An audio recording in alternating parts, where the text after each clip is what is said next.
Also with us, the executive director of the Accountability Project, Nomiki Konst. Thanks for being with us, guys.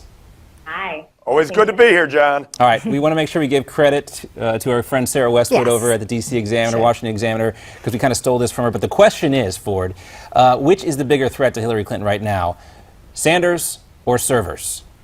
As an email Well, if you notice Sarah Westwood's story, I was actually the person quoted in that story. Oh, I knew you'd throw that in there, Ford. That's why I left it for you. I need all the love I can get. The more Sanders wins, the more servers will be basically amplified. So this is not an either or. This is a chicken and egg if then. And the point is if Sanders wins Iowa, guess what? He has a realistic shot at this nomination. All right, Nomiki, want to weigh in here and take Ford down a notch or two? I do agree with Ford that if Sanders wins Iowa, then he is definitely, I mean, it is a neck and neck race as it is right now.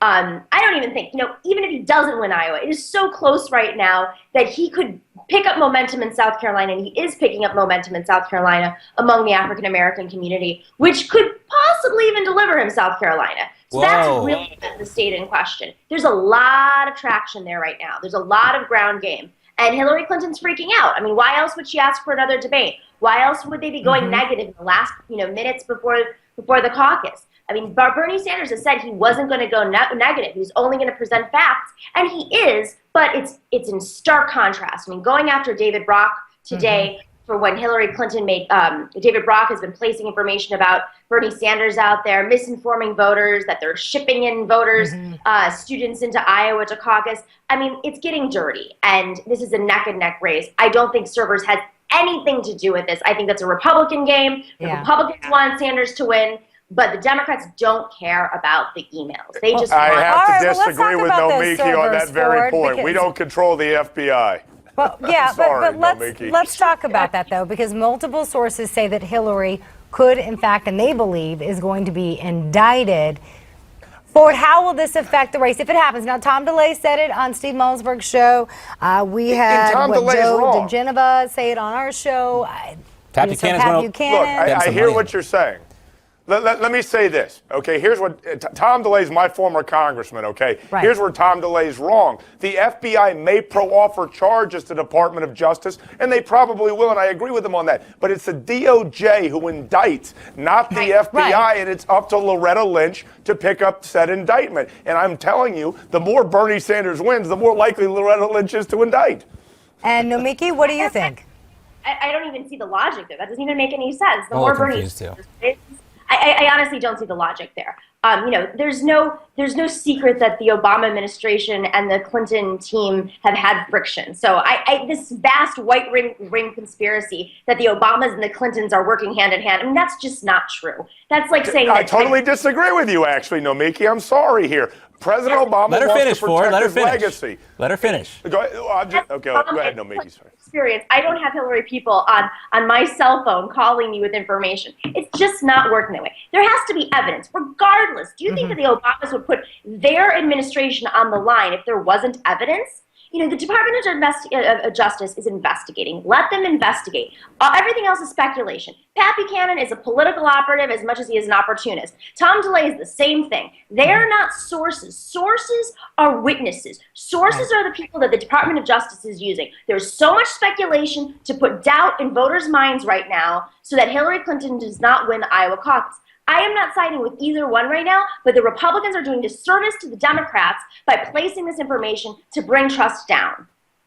Ford, seems to be working. Last word to you. 30 seconds. Well, here's the deal. President Obama wants to protect his legacy. So here's what I'm going to predict. Bernie Sanders will not be the nominee. And the reason is because Bernie Sanders will get crushed in a general election. Who would have ever thought that Hillary Clinton would have such heartburn about a 70-year-old gadfly socialist from Vermont? I rest my case. Maybe she had the ice cream? Too much ice cream. She had the Ben & Jerry's ice cream. I wonder if that's exactly what President Obama said to Bernie yesterday when they were meeting behind closed doors. Oh, they had to talk about it a little bit. All right, that's all the time we have for this round. That's all the time we have for this round. But stick around, you two, because we have lots more to talk about. When we come back, while some Republican candidates offer to flock to Trump's event tonight, others, like Ted Cruz, hope to capitalize with a counteroffer. But what are the odds that the Donald will bite? We're going to ask our roundtable. And stay tuned for the candidate tunes that struck a chord on the campaign trail, and not always in a good way. We'll explain when Newsmax Now continues.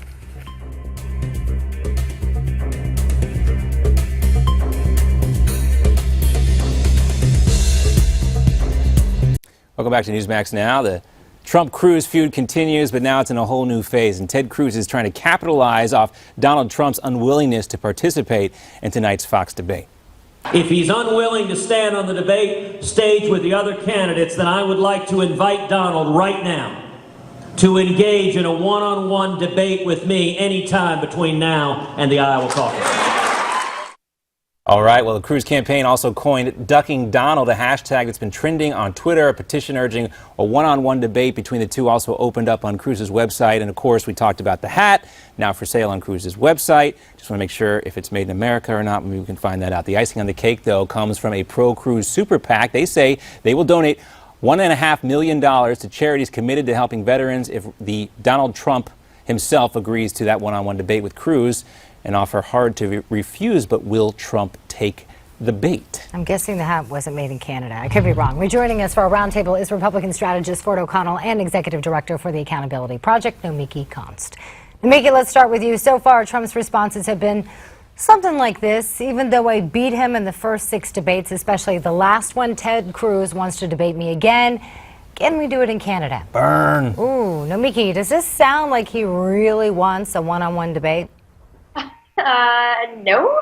I think that he wants to set Ted Cruz up so that Ted Cruz is the recipient of all the attacks tonight. That's really what I'm seeing. I mean, I think it's a multifaceted strategy what Donald Trump's doing right now, but that's one of his biggest goals is to push Ted Cruz to the side because he's creeping up on him in Iowa, and that's a really great way for him to be the recipient of all the attacks. Because the truth is, Donald Trump didn't do that well in the debate last time. And Ted Cruz has been the only one thus far who's been able to attack Donald Trump on stage and actually burn him. All right, so, Ford, if you are advising Ted Cruz tonight, you're backstage behind the debate, here's the question. If you're Ted Cruz, do you mention Donald Trump or not? Absolutely, you take your free swat at Donald Trump. Let me tell you what's wrong with Ted Cruz's attacks on Donald Trump.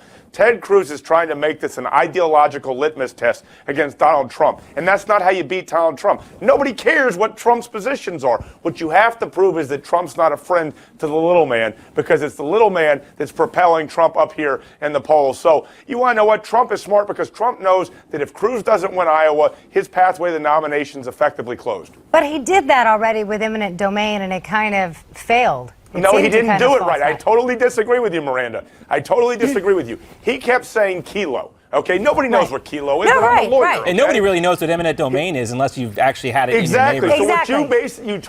Exactly. So what you say is Donald Trump thinks the government should be able to take away your land, no questions asked. Donald Trump supports H-2B visas. Not only will they take your job, illegals, but guess what? He'll also let more terrorists in the country, as we saw with the 9/11 hijackers who overstayed their visa. You know what kind of surprises me? But no one's done it yet.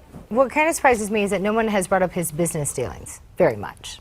Because if he becomes president, he said his siblings will, or not his siblings, his son and daughter will take over his business dealings. So I'm surprised somebody hasn't tried to hit him on that, saying, who's to say you're not going to make a decision based on your own personal interests or the interests of your family? Nomiki, why do you think that is? Well, I think that the Democrats have brought it up. I mean, New York Times has reported extensively in the past, few months about Donald Trump's business dealings, and everybody in New York is very familiar. And I think that if Michael Bloomberg does step in, that'll be one of his messages. Is Michael Bloomberg has been an effective businessman, and Donald Trump has sort of snuck his way in and rebranded himself into being an effective businessman. I don't think that sells. I think, and I will counter Ford a little bit here. The little man is the independent voter that Donald Trump has. The little man is the voter that's never turned out before for an Iowa caucus. I don't think that's Ted Cruz's #1 target right now. I think that some of the evangelical vote that Donald Trump is strangely picking up in the last few weeks is Ted Cruz's. That's his target. Some of Ben Carson's support, which has been his target for the past several months, he's going to continue to push that. And that's where the ideological message is working, because all he really needs is 4%. But every poll they've done, they know he's not as religious as they are. Yet they're going for him anyway. Ford, why do you think that is? Last word to you. Because it's basically about attitude, okay, and how you carry yourself. The point is, They think the system's corrupt. They don't really care which guy or gal fixes it, but they want to believe someone. And that's what they believe with Donald Trump. They believe in his populism and his nationalism. And that's how he's winning and running circles around everyone else, because when they go left, he goes right. It's actually quite brilliant, frankly. Yeah. And he's a smart man. There's no denying that. He's great when it comes to strategy. And Ted Cruz better bring his A game tonight, because everybody's going to be gunning for him up on the stage, guys. Thanks for being with us. Always a pleasure to see you two. Thank you. Thank you. And coming up tonight, right here on Newsmax, we will carry Donald Trump's entire veteran fundraiser event starting at 9 o'clock Eastern Time. You don't want to miss that. Plus, we'll also bring you live post-debate coverage immediately following Fox's GOP debate tonight.